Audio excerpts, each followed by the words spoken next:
अरे कमला, मेरा छोटा बेटा कुछ दिन पहले ही विदेश से लौटा है। सोच रही हूँ अब उसके भी हाथ पीले कर दूं। कोई अच्छी लड़की हो तो बताना।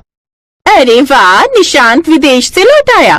फिर तो उसके लिए कोई बड़े अमीर घर की लड़की ढूंढनी पड़ेगी। तेरी बड़ी गरीब बहू की तरह नहीं जो बस 2 जोड़ी कपड़े में ही ससुराल चली आई।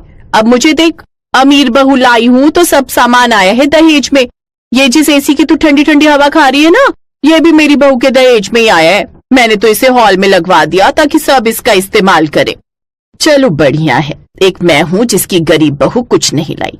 लेकिन अब तो मेरी सारी उम्मीदें अपनी छोटी बहू से ही है। तू कोई अच्छी अमीर घर की लड़की ढूंढना मेरे निशांत के लिए। अरे तुम चिंता मत करो, निशांत के लिए तो मैं एक बड़े घर की लड़की का रिश्ता ही लेकर आऊंगी। ऐसे ही समय बीता। एक रोज कमला एक बड़े घर की लड़की का रिश्ता निशांत के लिए लेकर आती है। देख तो विमला, लड़की कितनी सुंदर है, ऊपर से अमीर घर से भी है, अपने माँ बाप की इकलौती है, खूब दहेज मिलेगा। बोल तो बात करूं। अरे नेकी और पूछ पूछ, तू जल्दी से बात बढ़ा, हम कल ही चले जाएंगे देखने। विमला एक लालची औरत थी। उसके बड़े बेटे ने अपनी पसंद की गरीब लड़की से शादी की थी, इसलिए उसके दहेज में कुछ नहीं आया था। इसलिए विमला हमेशा उससे नाराज रहती थी और अब उसने ठान लिया था कि वो अपने छोटे बेटे के लिए बड़े घर की लड़की ही लाएगी। बात आगे बढ़ी। फिर वो अपने बेटे के लिए सोनिया को दुल्हन बनाकर घर ले आई। आओ मेरी प्यारी बहू, इस घर में तुम्हारा स्वागत है। हाय कितनी सुंदर है मेरी छोटी बहू, बिल्कुल परियों जैसी। सोनिया दहेज में खूब सारा सामान लेकर आती है, जैसे एसी, फ्रिज, वॉशिंग मशीन और भी बहुत सा सामान। विमला अपनी लोभी आंखों से वो सब देखती है तो खुश हो जाती है। फिर विमला उसे उसके कमरे में ले जाती है। ओफो, इस कमरे में तो एक एसी भी नहीं है, मैं इस कमरे में कैसे रहूंगी? माँ जी, आप जल्दी से मेरे दहेज में आया हुआ एसी मेरे कमरे में इंस्टॉल करवा दीजिए। बहू, तुम्हारे कमरे में एसी? लेकिन मैं तो सोच रही थी इसे हॉल में लगवा दूं। वो क्यों भला? ये एसी मेरे पापा ने मेरे लिए दिया है, और वैसे भी मैं अपने ससुराल में कोई समाज सेवा करने नहीं आई हूँ। और हाँ, वो टीवी भी मुझे बड़े टीवी वाले स्क्रीन पर देखने की आदत है, इस छोटे से टीवी में नहीं। अच्छा ठीक है बहू, जैसा तुम कहो। विमला सोनिया के कमरे में आया हुआ एसी, फ्रिज और टीवी रखवा देती है। ऐसे कुछ दिन बीतते हैं। जहाँ अमीर सोनिया सारा दिन अपने कमरे की ठंडी हवा में बैठती, तो वहीं उसकी जेठानी रजनी घर के कामकाज में लगी रहती। एक रोज गर्मी में सारा दिन काम करके रजनी का गला सूखने लगता है। गर्मी में काम करके गला सूखने लगा है, ठंडा पानी पीने की इच्छा हो रही है। रजनी सोनिया के कमरे में जाकर फ्रिज से पानी निकालकर पीने लगती है। आहा, ठंडा पानी पीकर कितना सुकून मिला है। लेकिन तभी सोनिया बाहर से शॉपिंग करके आ जाती है। आहा, ठंडा पानी तो बड़े मजे से पिया जा रहा है, लेकिन जरा मेरा कमरा तो देखो कितनी बुरी तरह फैला है, इसे ही साफ कर देती। देवरानी जी, मैं? हाँ, तुम कर भी दोगी तो क्या चला जाएगा तुम्हारा? ठीक ही तो कह रही है छोटी बहू, वो बेचारी शॉपिंग करके थक कर आई है, तो तुम उसका कमरा साफ कर दोगी तो कौन सा गुनाह हो जाएगा। चल अब जल्दी से इसका कमरा साफ करके झाड़ू लगा दे, और हाँ, फिर फिनाइल डालकर पोछा भी लगा देना। जी माँ जी। सोनिया को अपनी अमीरी और सुंदरता पर बड़ा घमंड था, तो वहीं रजनी दिल की बहुत अच्छी थी, लेकिन उसकी ये अच्छाई किसी को नजर नहीं आती और उसकी सास हमेशा उसको बुरा भला सुनाती रहती। एक रोज सोनिया सज धज कर तैयार होकर फिल्म देखने जा रही होती है। उसे देख रजनी ने कहा, देवरानी जी, मुझे भी बड़े दिन हो गए बाहर गए हुए, और मैंने तो आज तक सिनेमा हॉल भी नहीं देखा। अगर आपको बुरा ना लगे तो क्या मैं भी आपके साथ चलूं? तुमने अपनी शक्ल भी देखी है, ऊपर से कपड़े तक पहनने का सेंस तो है नहीं तुम्हें। अगर मैं तुम्हें अपने साथ ले कर गई तो जानती भी हो मेरी इतनी इंसल्ट होगी, इसलिए ज्यादा बकबक मत करो और वही करो जो तुम्हारी औकात है, इस घर के काम। सोनिया के चिल्लाने की आवाज सुनकर विमला वहां जाती है। क्या हुआ? मेरी अमीर बहू गुस्सा क्यों हो रही है? फिर सोनिया विमला को सारी बात बताती है। ये सुनकर विमला को गुस्सा आ जाता है। तेरी हिम्मत कैसे हुई छोटी बहू से ऐसा कहने की? अरे तूने अपनी काली शक्ल देखी भी है? ना जाने वो कौन सी मनहूस घड़ी थी जो मैं तुझे अपने घर की बहू बना कर ले आई। चल जा, घर में इतने सारे काम पड़े हैं, उन्हें खत्म कर। फिल्म देखने जाएगी, मनहूस कहीं की।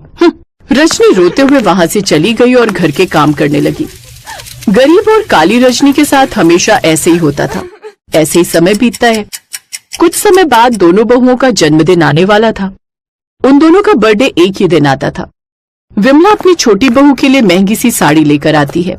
ये ले सोनिया बहू, तेरा इस घर में पहला जन्मदिन है ना, तो उस दिन तू ये साड़ी पहन लेना। ये साड़ी माँ जी? क्यों, पसंद नहीं आई क्या? सोनिया बुरा सा मुंह बनाते हुए कहती है। नहीं, इतनी बुरी भी नहीं है। लेकिन वो क्या है ना, शादी के बाद ही मेरा पहला बर्थडे है ना, तो डैड ने मेरे लिए स्पेशल चांदी का सूट बनवाया है एक महंगे फैशन डिजाइनर से, तो इस बार तो मैं वही पहनूंगी। हे राम, चांदी का सूट? फिर तो मेरी बहू उसमें बिल्कुल परियों जैसी लगेगी। घर के कामों में लगी हुई रजनी उनकी बातें सुन रही थी। उसे ये जानकर बहुत बुरा लगता है कि उसकी सास उसके लिए कुछ भी नहीं लाई। जन्मदिन तो मेरा भी है, लेकिन माँ जी मेरे लिए आप कुछ नहीं लाई। अगर एक सस्ता सा सूट मेरे लिए भी ले आती तो मुझे कितना अच्छा लगता। ए काली कलूटी गरीब कहीं की, तुझे कितनी बार समझाया है तू इस घर की नाम की बहू है, लेकिन औकात तेरी नौकरानियों जैसी है। आहा, सूट चाहिए महारानी को, जैसे तेरे बाप ने तो मुझे संदूक भरकर खजाना दिया है ना। और अब मुझसे खुद को कंपेयर करना बंद करो। और हाँ, माँ जी ने मेरे पहले बर्थडे के लिए बहुत सारे लोगों को इनवाइट किया है, तो जन्मदिन के दिन सारे घर की सफाई करके उसको सजाकर और अच्छे अच्छे पकवान बनाकर तुम यहाँ से निकल जाना, समझी? क्योंकि मैं नहीं चाहती कि मेरी फ्रेंड्स को पता चले कि तुम जैसी गरीब और काली औरत मेरी जेठानी है। उस दिन रजनी बहुत रोती है। उसका पति मनीष दूसरे शहर में नौकरी करता था, इसलिए उसकी तरफदारी करने वाला वहाँ कोई नहीं था। सुबह जल्दी उठकर रजनी सारे घर की सफाई करती है, फिर सारे घर को दुल्हन की तरह सजाती है, जिसके बाद वो तरह तरह के पकवान बनाती है। अपने बर्थडे पर सोनिया अपने पापा का दिया हुआ चांदी का सूट पहनती है और सज धज कर तैयार हो जाती है, तो वहीं बेचारी रजनी पुरानी सी साड़ी पहने हुए होती है। अरे वाह, मेरी बहू तो आज इस चांदी के सूट में बिल्कुल चांद का टुकड़ा लग रही है। हाय, नजर ना लगे इसे किसी की। जन्मदिन बहुत बहुत मुबारक हो बहू। थैंक यू माँ जी। और तू, सारा काम हो चुका है तो तुम्हारी अब यहाँ कोई जरूरत नहीं है। अब तुम यहाँ से चली जाओ और जब पार्टी खत्म हो जाए तब अपनी ये मनहूस सी शक्ल लेकर चली आना सफाई करने। रजनी अपनी किस्मत को कोसती हुई घर से निकल जाती है। कुछ दूर चलकर वो जंगल में पहुंच जाती है और थक हार कर एक पेड़ के नीचे बैठ जाती है। मेरे काले और गरीब होने के कारण मेरी सास और देवरानी मुझसे कितनी नफरत करती है। हर पल मुझे ताने देती हैं। वो खुद से ये सब बातें कर ही रही होती है कि तभी उसकी नजर सामने फंसे एक खरगोश पर जाती है, जो कि दलदल में फंसा हुआ होता है और डूबने ही वाला होता है। अरे ये क्या, ये तो इसमें डूब जाएगा, मुझे इसकी जान बचानी होगी। रजनी जल्दी से उस खरगोश की मदद करती है और उस खरगोश को बाहर निकालती है, लेकिन अचानक उसका पैर फिसल जाता है और वो खुद ही उस दलदल में डूबने लगती है। बचाओ, कोई बचाओ मुझे। तभी अचानक उस दलदल के पास लगे पेड़ से एक पीले रंग का सोने का सूट रजनी के ऊपर आकर गिर जाता है, जो कि काफी मजबूत था। उस सूट को पकड़कर रजनी दलदल से बाहर आ जाती है। तभी अचानक से वो सूट बोलने लगता है। आज के बाद तुम्हारी जिंदगी में कोई भी तकलीफ नहीं रहेगी। तुम बहुत नेक दिल इंसान हो। तुमने अपनी जान खतरे में डालकर उस खरगोश की जान बचाई है। अरे ये क्या, तुम तो बोलते भी हो, भला ये कैसा चमत्कार है? हाँ, मैं एक जादुई सोने का सूट हूँ जो परिलोक से आकर इस पेड़ पर फंस गया था और तभी आजाद हो सकता था जब मैं किसी नेक दिल इंसान की मदद करूँ और उसके पास ही रहूँ। अब तुम एक बार मुझे पहन कर देखो, तुम्हारी सारी तकलीफें खत्म हो जाएंगी। उसकी बात मानकर रजनी उस सूट को पहन लेती है, जिसे पहनते ही वो बहुत ही खूबसूरत हो जाती है। रजनी बहुत खुश होती है। वो सोने का सूट पहनकर अपनी देवरानी की बर्थडे पार्टी में पहुंचती है, जहां सभी उसे देखकर हैरान रह जाते हैं। ये क्या, तुमने सोने का सूट पहना है और तुम इतनी खूबसूरत कैसे हो गई? रजनी सबको सारी बात बताती है। ये सुनकर सोनिया चिढ़ जाती है।